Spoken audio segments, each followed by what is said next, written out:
जय जय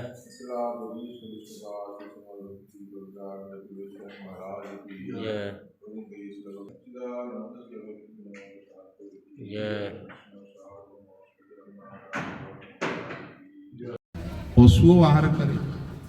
আমাদের ভয় আছে, পশু পাখি কীটপতঙ্গ সকলেরও ভয় আছে। আমরা সংসার করি, তারাও সংসার করে, তাহলে তফাৎ কোথায়?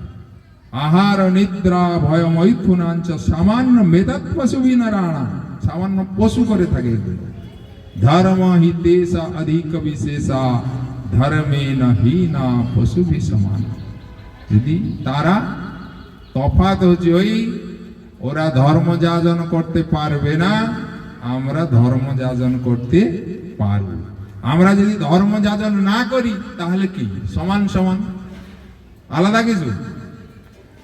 আমরা শ্রেষ্ঠ কেন? আমরা ধর্ম যাজন করতে পারি, তারা ধর্ম যাজন করতে পারবে না। আমরা যদি ধর্ম যাজন না করি তাহলে তো সমান সমান, আলাদা কিছু না। সেই জন্য ভগবান বড় দয়াময়, তার মতো দয়াময় জগতে কেউ নেই। যে নবদ্বীপে যে পুণ্ডরীকাক্ষ পুণ্ডরীক বিদ্যানিধি বাস করতেন, পরম বৈষ্ণব।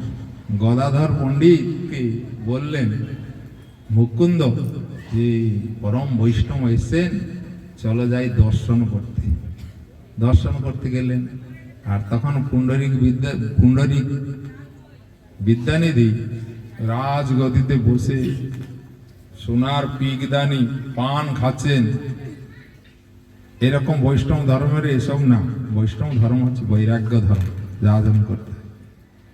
তারপরে যেই দেখলেন গদাধর পণ্ডিত, বলছে ইনি আবার কিরকম বৈষ্ণব, যে রাজ ইয়েতে বসে আছেন, গদিতে পান খাচ্ছেন, আর পিগদানে আছে ফেলার জন্য সব ব্যবস্থা, অত এরকম বৈষ্ণব। মনে মনে মনে করলেন যে বৈষ্ণব না।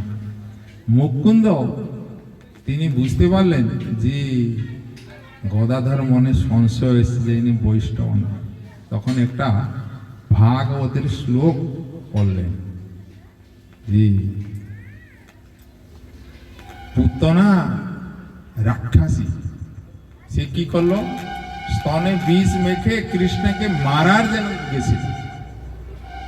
অহো বকিঞ্জস্তন কালকূটং জিঘ্নাসায় পায়ত দপ্পিত, মারার উদ্দেশ্যে গেছিল, কিন্তু কৃষ্ণ তাকে কি করলেন, ধাতৃগতি লাভ করালেন।